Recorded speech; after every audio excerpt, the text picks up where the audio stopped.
Почитуван министр за финанси, почитувани колеги пратеници.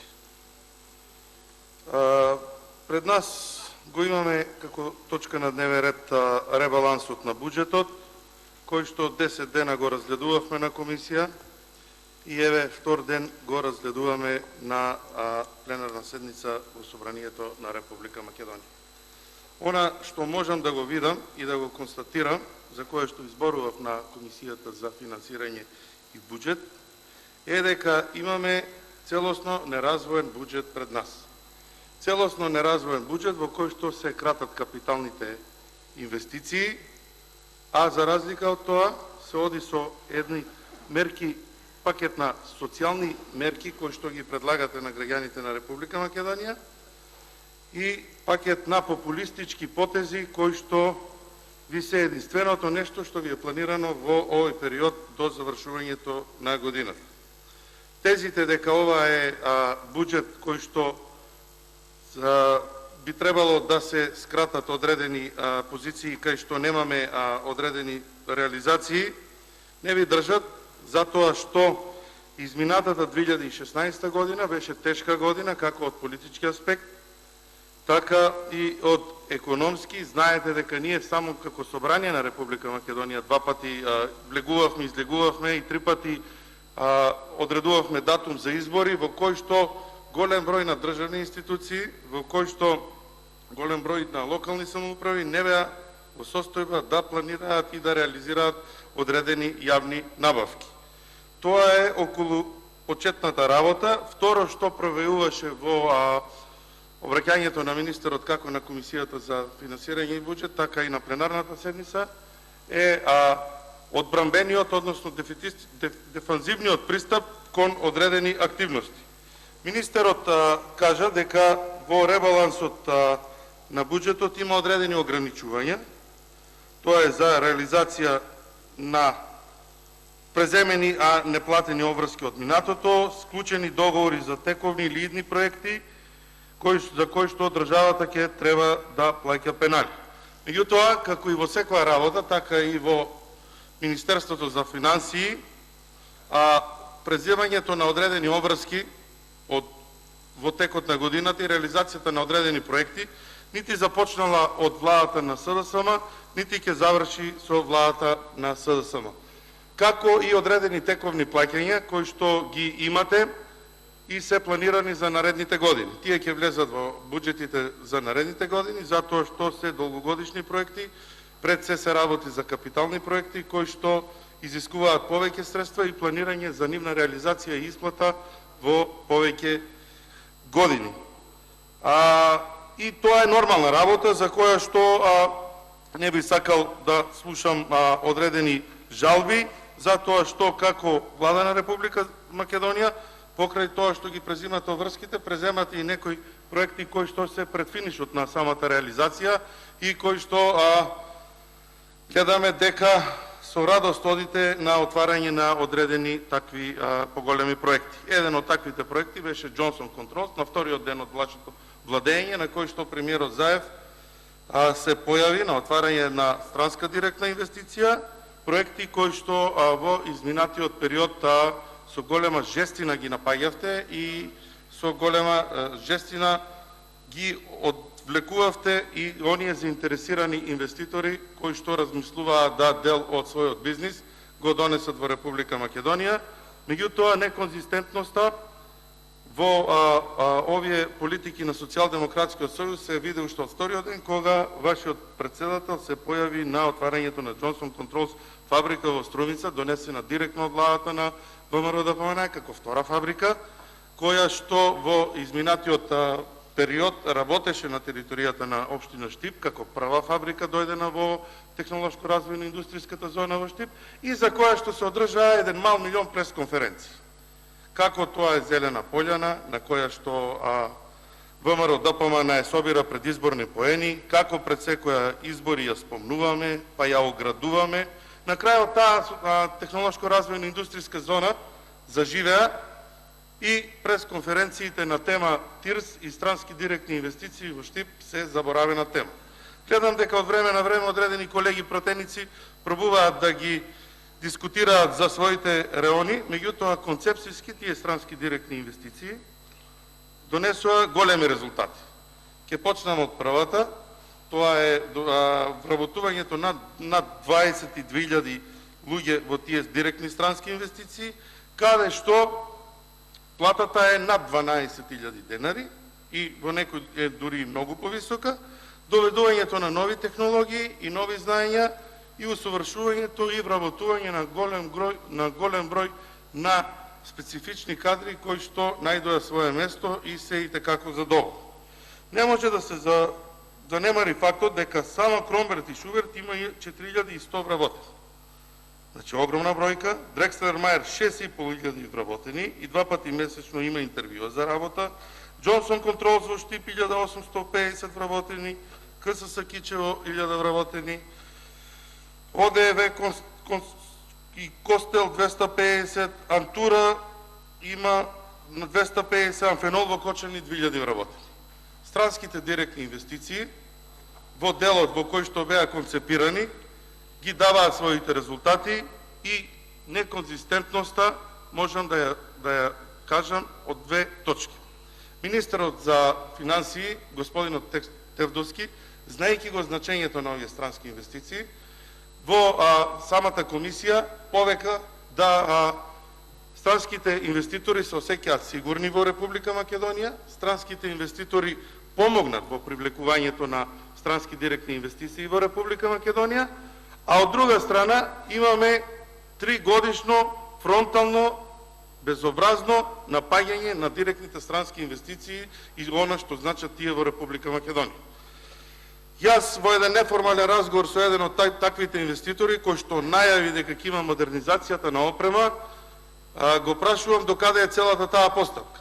Човекот со нескриен страв за својата инвестиција ми рече дека чека да види како ќе се расчисти политичката ситуација во Република Македонија за да може да го планира својот бизнис.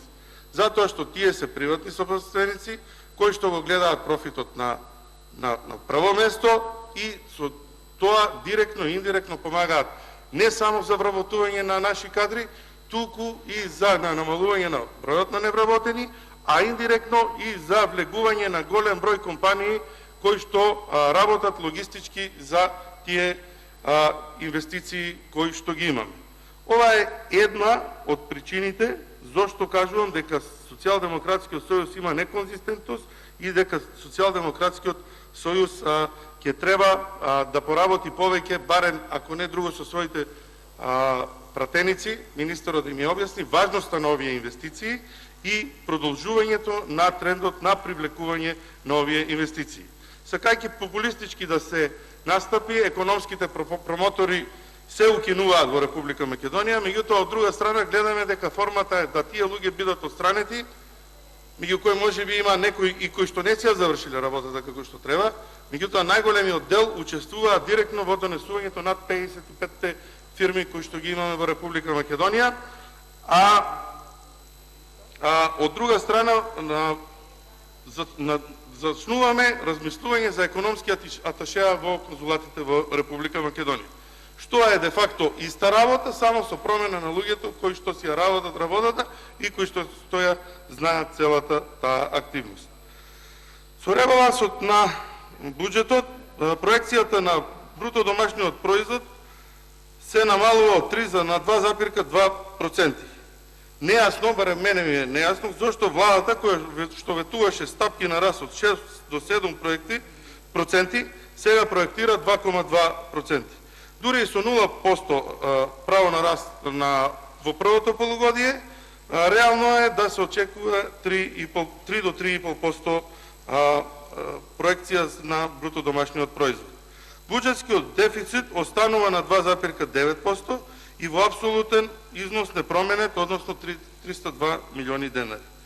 Во овој дел две работи се нејасни. 10 години се критикува за високиот дефицит, а сега кога има шанси да се намали тој висок дефицит, тие го оставаат на 2,9%. И второто, невозможно е дека дефицитот со ребалансот останува во апсолутен и во процентуален износ искако во буџетот, а бруто домашниот производ се намалува од 3,2 на 2,2%. Ако бруто домашниот производ се намалува за толку многу, ќе резултира со дефицит од над 3,5%. Она што овие неколку денови го слушам во обид да се релативизираат активностите кои што се случуваат и целото прекројување на буџетот, Социјалдемократскиот сојуз настапува со одредени тези во кои се ветува дека со ребалансот се остваруваат ветените мерки што носат квалитет на живот на сите граѓани. Меѓутоа, од она што можеме да го видиме, не се офатени сите граѓани, туку тоа е еден популизам кој што се планира да се направи во наредниот период. Повеќе пари ќе се вратат кај граѓаните. Се кратат непродуктивните трошоци и луксузите на претходната влада. Реално, во ставките кои што ги видовме, ние видовме дека има кратење и во многу други работи. Она што вие го протежирате е дека стечајците, околу 3000 луѓе, некаде по 7600 денари ќе земаат до нивното пензионирање. Меѓутоа мора да се спомне дека не се само 3000 стечајци во Република Македонија и дека нивниот број е поголем. На кој начин и со која постапка ќе го утврдите кои стечајци можат да бидат офатени со оваа мерка, а кои стечајци ќе бидат отстранети. Дали тоа ќе бидат подобните или неподобните, знаејќи го начинот на работа на Социјалдемократскиот сојуз, јас знам кој пат ќе го одберете. Дополнително мора да се спомне дека ова е едно ваше ветување кое што го давате на стечајците, мора да признаете дека и стечајците се производ на Социјалдемократскиот сојуз. Над 200.000 луѓе останати без работа, 600 фабрики затворени, е типичен производ на онаа лоша транзиција која што Социјалдемократскиот сојуз ја изведе во минатиот период. И сега е нормално да имате грижа на совест и дел од тие луѓе пробате да ги обезбедите затоа што тие луѓе и заслужуваат да се направи тоа за нив. Минималната плата како проект, ја спомнувате дека ќе дојде до 12.000 денари. Минимална плата во периодот кога Социјалдемократскиот сојуз беше на власт немаше.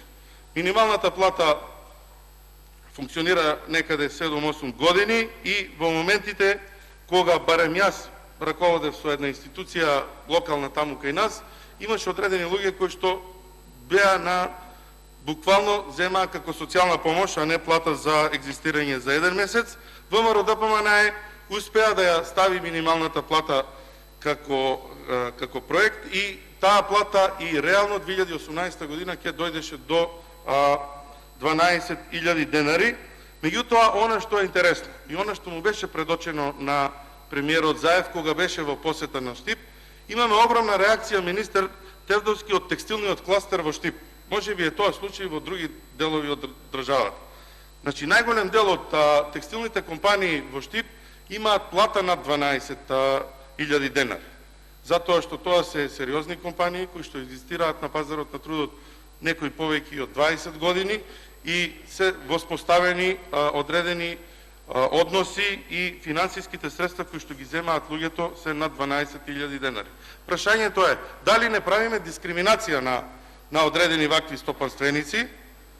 Очекувам дека во одговорот ќе кажете планираме на мали и средни претпријатија да посветиме големо внимание, меѓутоа до крајот на годината планирани се некаде околу 4.200.000 евра средства со кои што планирате да бидат офатени 60-70.000 мали и средни претпријатија.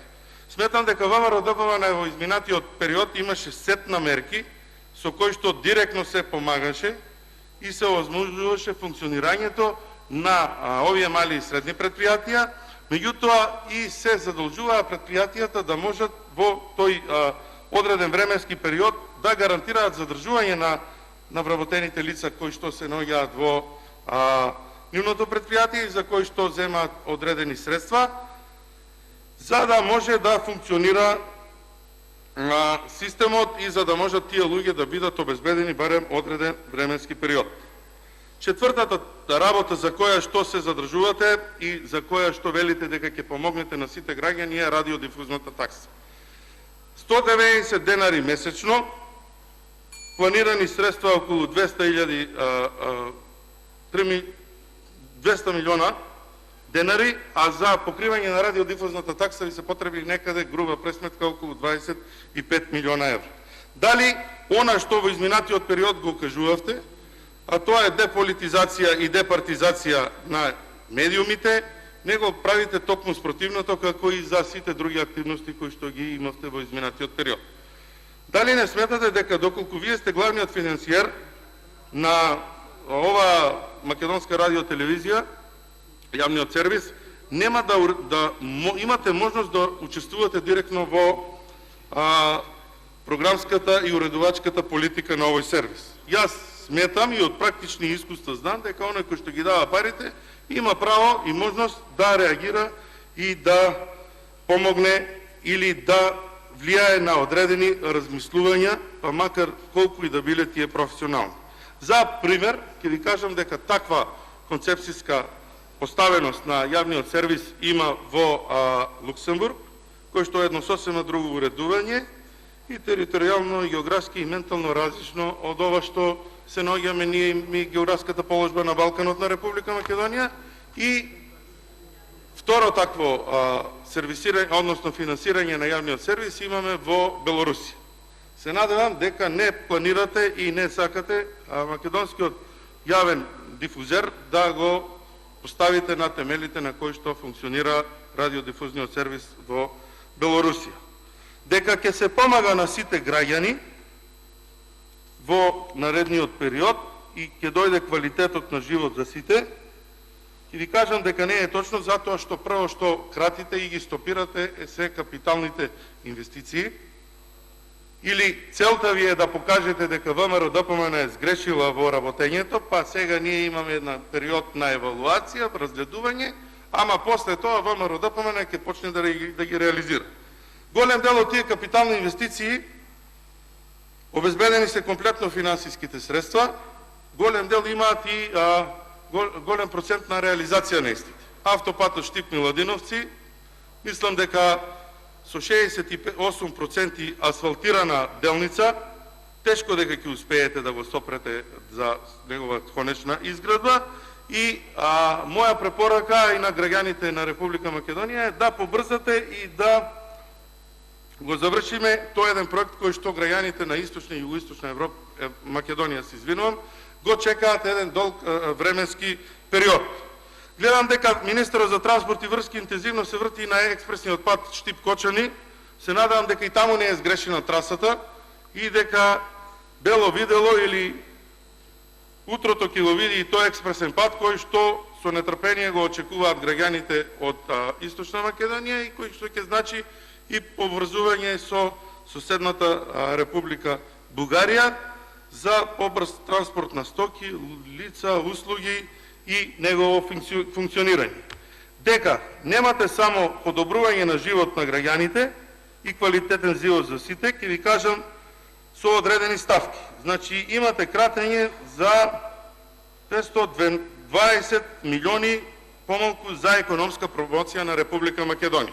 Директно поврзана со странските директни инвестиции и ова што го спомнавме во изминатиот период. Имате кратење од 60 милиони за реформи во полицијата. Токму онаа полиција на која што се повикувавте и на која што ветувавте дека кога ќе дојдете на власт вие ќе помогнете. Имате кратење од 34, скоро 35 милиони за развојот на туризмот. Вашето оправдување беше дека тоа сега било летна сезона и не можело да се заврши. Како да ние с туризмот ќе го завршиме во овие 3 месеца и ќе се средат сите активности. Имате кратење и во многу проекти, посебно во Универзитетот Гоце Делчев од 21 милион. Еден проект кој што со радост и со гордост кажуваме дека профункционира и дека нивото на квалитетот на самиот универзитет е на високо ниво и дека успеавме да ги задржиме студентите во нашиот град. Меѓутоа, покрај овие кратења, вие имате и одредени зголемувања, со кои што ќе дојде квалитетот за живот на сите граѓани во Република Македонија.